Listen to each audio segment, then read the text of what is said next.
नमस्कार, मैं doctor Satya Mishra, associate professor समाजशास्त्र विभाग, नारी शिक्षा निकेतन स्नातकोत्तर महाविद्यालय से एक बार फिर से आप सभी के समक्ष उपस्थित हूँ प्रश्नों के नए संकलन के साथ, प्रश्नों के पिटारे के साथ। आप लोग तैयार हो जाइए।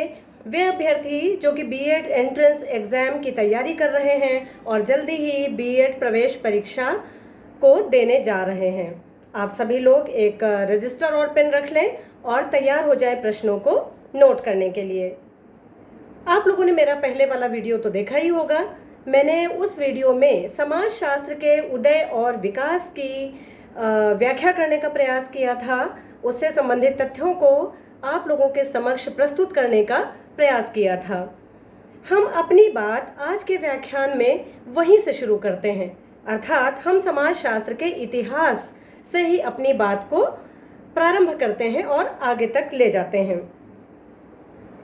मैंने आपको यह बताया था कि टीबी बॉटोमोर और मॉरिस जिन्सबर्ग जैसे समाजशास्त्रियों ने समाजशास्त्र के उदय और विकास के दो कारण चिन्हित किए हैं, दो सामाजिक कारक चिन्हित किए हैं और कुछ बौद्धिक कारक बताए हैं।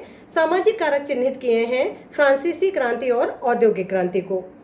आपको ये बता दूं कि फ्रांसीसी क्रांति 1789 में 1789 में फ्रांस में घटित हुई। स्वतंत्रता, समानता और बंधुत्व इस क्रांति के मूल विचार थे।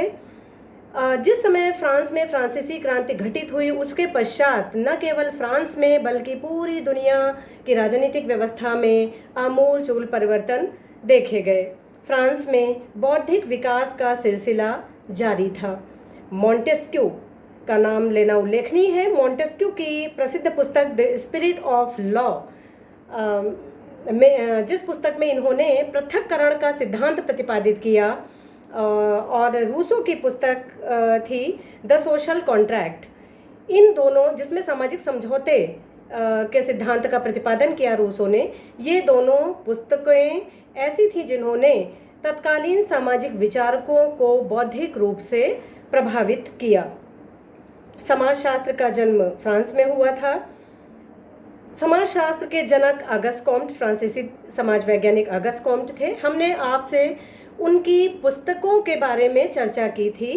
चलते चलते आपको मैं अगस्त कॉम्ट के द्वारा प्रतिपादित समाजशास्त्रीय सिद्धांतों की बात भी कर लेते हैं। कॉम्ट के प्रसिद्ध सिद्धांत हैं त्रिस्तरीय नियम का सिद्धांत, विज्ञानों के संस्तरण का सिद्धांत, प्रत्यक्षवाद और मानवता के धर्म का सिद्धांत। आपको ये कथन भी बता दूं कि रेडक्लिफ ब्राउन ने समाजशास्त्र को समाज का प्राकृतिक विज्ञान कहा है। क्यों? क्योंकि कॉम्ट का ये मानना था कि समाजशास्त्र के अंतर्गत जो अध्ययन किए जाएं, उनमें प्राकृतिक विज्ञानों में प्रयुक्त की जाने वाली पद्धतियों का प्रयोग किया जाए। हम अपनी बात को आगे बढ़ाते हैं और आगे चलते हैं कि समाजशास्त्र का जन्म यद्यपि फ्रांस में हुआ, तथापि इसका विकास अमेरिका में तीव्र गति से हुआ। येल विश्वविद्यालय में ग्राहम विलियम समनर समाजशास्त्र के पहले प्राध्यापक बने। उन्हें समाजशास्त्र विषय का अकादमिक पिता कहा जाता है, समाजशास्त्र विषय का अकादमिक जनक माना जाता है। फॉकवेज नामक इनकी प्रसिद्ध रचना है, जिसे ओल्ड टेस्टामेंट ऑफ सोशियोलॉजी की संज्ञा दी जाती है, अर्थात समाजशास्त्र की धर्म पुस्तक फॉकवेज नामक पुस्तक को कहा जाता है। अमेरिका के शिकागो संप्रदाय और जर्मनी के फ्रैंकफर्ट संप्रदाय के रूप में समाजशास्त्र का तेजी से विकास हुआ।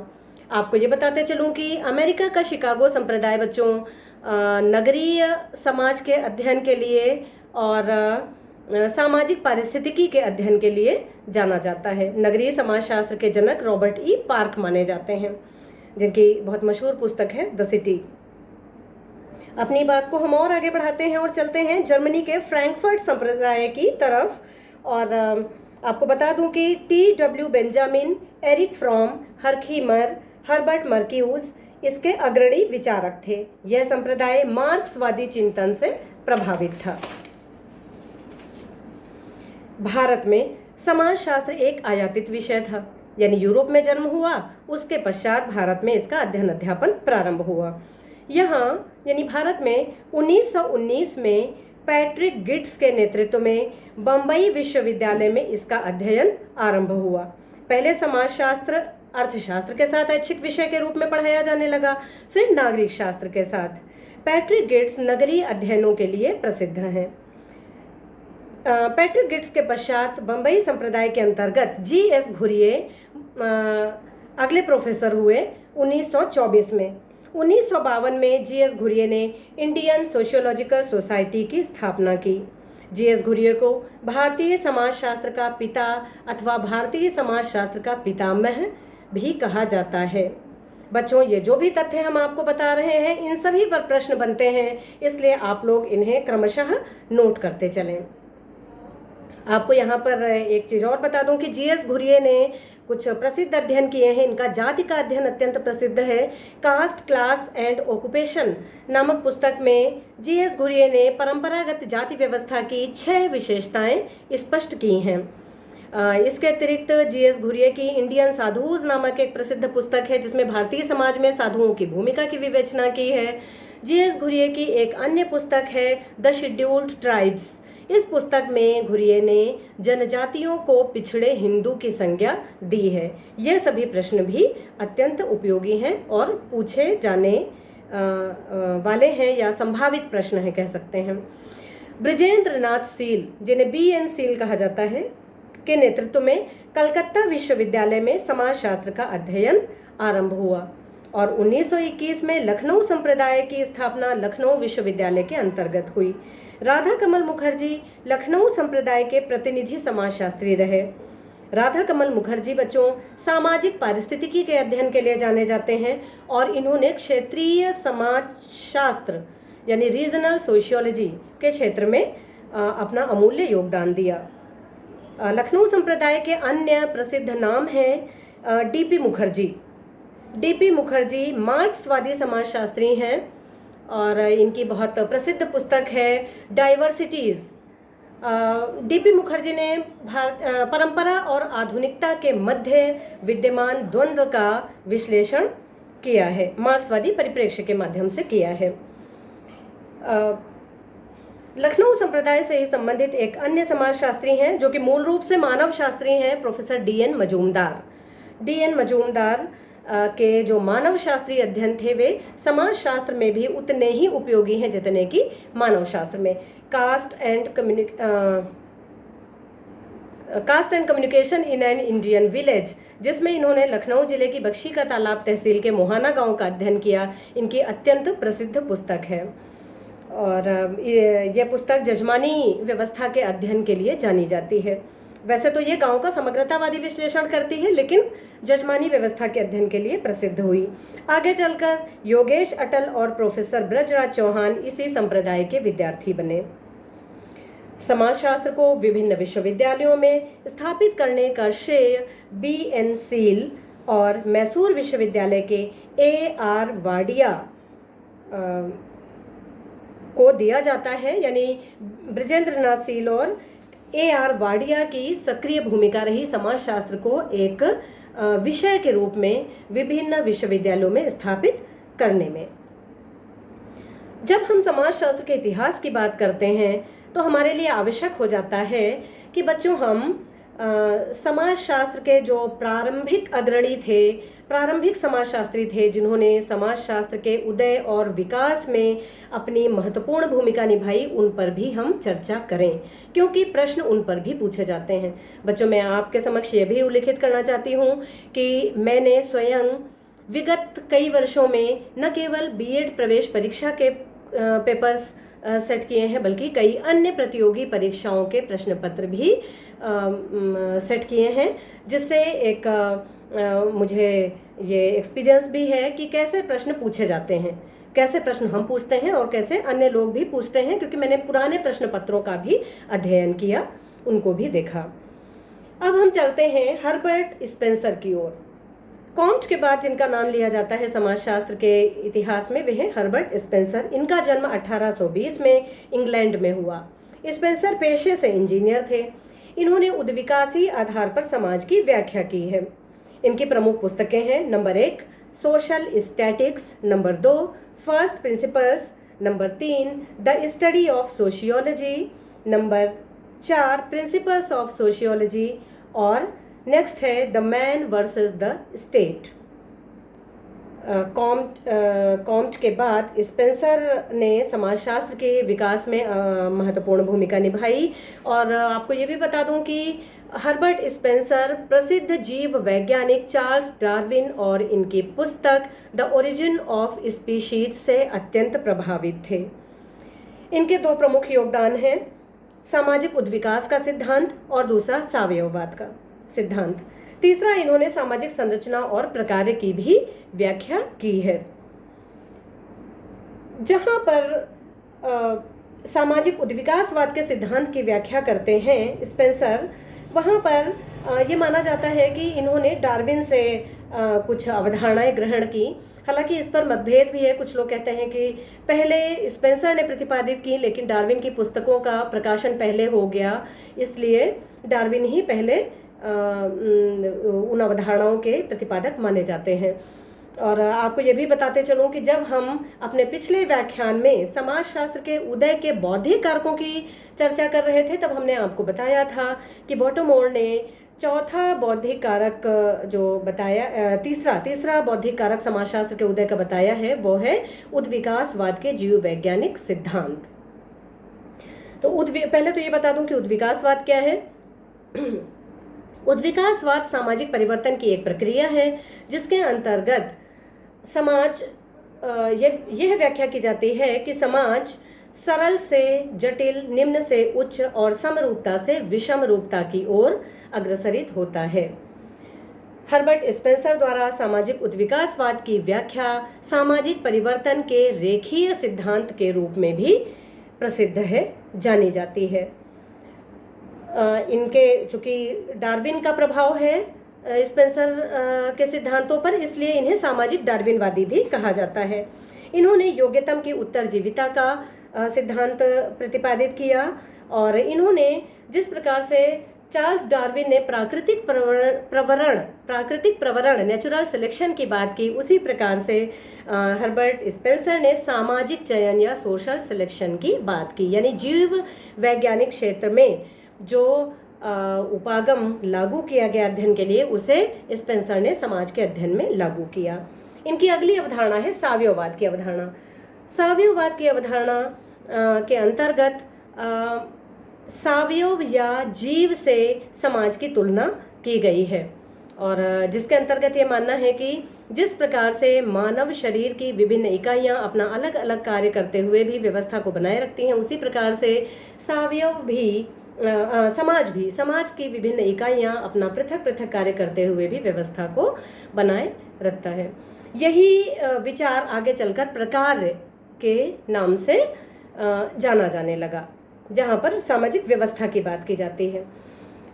एक तथ्य और भी इम्पोर्टेंट है कि हर्बर्ट स्पेंसर ने सामाजिक उद्विकासवाद की व्याख्या करते हुए यह स्पष्ट किया कि समाजों का क्रमिक विकास हुआ है, और अब तक के मानव इतिहास में 4 प्रकार के समाज अस्तित्व में आए हैं। नंबर 1 सरल समाज, नंबर 2 सरल मिश्रित समाज, नंबर 3 द्वितीयक मिश्रित समाज, और नंबर 4 तृतीयक मिश्रित समाज। इसके अतिरिक्त इन्होंने कुछ अन्य व्याख्याएं भी की हैं सैनिक समाज और औद्योगिक समाज की। सैनिक समाज आदिम समाज है, सरल समाज है, और औद्योगिक समाज आधुनिक समाज है। अब हम अपने लेक्चर को आगे बढ़ाते हैं और चलते हैं इमाइल दुर्खीम की ओर। इमाइल दुर्खीम का जन्म 1858 में फ्रांस में हुआ। कॉम्ट की परंपरा के अग्रणी समाजशास्त्री हैं। इन्होंने मूल रूप से फ्रांसीसी भाषा में कृतियां लिखी जिनका अंग्रेजी अनुवाद हुआ, और ये कृतियां इनकी निम्नांकित हैं। Number 1 division of labour in society, number 2 the rules of sociological methods, number 3 the suicide, और number 4 the elementary forms of religious life. Durkheim के अनुसार समाजशास्त्र सामाजिक तथ्यों एवं सामूहिक प्रतिनिधानों का अध्ययन करने वाला विज्ञान है। इन्होंने सामाजिक तथ्यों की 2 विशेषताएं बताई हैं, नंबर 1 बाध्यता और नंबर 2 बाह्यता और बाध्यता। दुर्खीम का एक अन्य सिद्धांत है श्रम विभाजन का सिद्धांत। दुर्खीम ने भी 4 प्रकार के समाजों की चर्चा की है, और इन्होंने समाजों में पाई जाने वाली एकता के आधार पर समाजों को दो भागों में वर्गीकृत किया है। नंबर एक, यांत्रिक एकता वाले समाज। ये समाज आदिम हैं, परंपरागत हैं, जहां पर दमनकारी कानून पाए जाते हैं। दूसरे समाज है सावयवी एकता वाले समाज। ये समाज आधुनिक है और इन समाजों की विशेषता है प्रतिकारी कानून। इमाइल दुर्खीम ने एनोमी अर्थात विसंगति या अप्रतिमानिता की अवधारणा भी प्रतिपादित की है। दुर्खीम ने आत्महत्या का सिद्धांत प्रतिपादित किया और इसके 3 प्रकार बताए हैं। नंबर 1 परार्थवादी आत्महत्या, नंबर 2 अहमवादी आत्महत्या, नंबर 3 अप्रतिमानित आत्महत्या। यदा कदा अन्य प्रकार की एक आत्महत्या की चर्चा भी वे करते हैं जिसे बाध्यकारी आत्महत्या कहा गया। एक बहुत उल्लेखनीय तथ्य है कि इमाइल दुर्खीम ने तुलनात्मक और सांख्यिकीय पद्धतियों का प्रयोग किया और तुलनात्मक पद्धति को अप्रत्यक्ष प्रयोग की पद्धति की संज्ञा दी। इमाइल दुर्खीम ने धर्म का समाजशास्त्री प्रकारवादी विश्लेषण भी किया है। ऑस्ट्रेलिया की अरुंटा जनजाति का अध्ययन इन्होंने किया और इनका मानना था कि समाज बराबर धर्म और समाज में एकीकरण लाने का कार्य धर्म करता है। इसीलिए इनके विश्लेषण को प्रकारवादी विश्लेषण की संज्ञा दी जाती है। आगे बढ़ते हैं और चलते हैं हम मैक्स वेबर की ओर। 1864 में मैक्स वेबर का जन्म जर्मनी में हुआ। इनकी सारी रचनाएं जर्मन भाषा में लिखी गईं और 1922 के पश्चात इनका अंग्रेजी अनुवाद प्रारंभ हुआ। वेबर की प्रमुख कृतियां हैं। Number 1 the Protestant ethic and spirit of capitalism, number 2 the theory of social and economic organisation और नंबर 3 द सिटी। वेबर ने वर्स्टेहन अर्थात व्याख्यात्मक बोध, जिसे मंतव्यात्मक बोध भी कह सकते हैं, की पद्धति समाजशास्त्रीय अध्ययन पद्धति के रूप में प्रतिपादित की। इसके अतिरिक्त इन्होंने आदर्श प्रारूप को भी समाजशास्त्र की अध्ययन पद्धति के रूप में विश्लेषित किया। मैक्स वेबर मानववादी संप्रदाय से मानववादी परिप्रेक्ष्य से संबंधित हैं। वेबर ने सामाजिक क्रिया को समाजशास्त्र की विषय वस्तु बताया है। इनका कहना है कि समाजशास्त्र सामाजिक क्रिया का व्याख्यात्मक बोध कराने वाला विज्ञान है। मैक्स वेबर ने सत्ता, प्राधिकार अथवा कानून और कानून नहीं शक्ति, सत्ता, शक्ति और इसकी वैधता का सिद्धांत प्रतिपादित किया। वेबर ने पूंजीवाद के विकास और धर्म के अंतर संबंधों की भी व्याख्या की है। इन्होंने विश्व के 6 धर्मों का तुलनात्मक अध्ययन किया और स्पष्ट किया कि आर्थिक क्रियाओं को धर्म प्रभावित करता है। वेबर ने अधिकारी तंत्र या ब्यूरोक्रेसी, जिसे नौकरशाही भी कहते हैं, की अवधारणा का विश्लेषण भी किया है। एक अन्य महत्वपूर्ण तथ्य है कि मैक्स वेबर ने जाति व्यवस्था को परिस्थिति समूह की संज्ञा दी है। यह प्रश्न भी बहुत अधिक प्रतियोगी परीक्षाओं में पूछा जाता है। अपनी बात को हम आगे बढ़ाते हैं, चलते हैं कार्ल मार्क्स की ओर। कार्ल मार्क्स का जन्म 1818 में जर्मनी में हुआ। इन्होंने कहीं पर भी समाजशास्त्र शब्द का प्रयोग नहीं किया, पर सामाजिक जीवन के विभिन्न पक्षों का गहन विश्लेषण आर्थिक आधार पर किया। इसीलिए इनके सिद्धांतों को आर्थिक निर्धारणवादी कहा जाता है। कार्ल मार्क्स की प्रमुख कृतियां निम्न हैं। जर्मन आइडियोलॉजी इनकी दूसरी पुस्तक है, द होली फैमिली।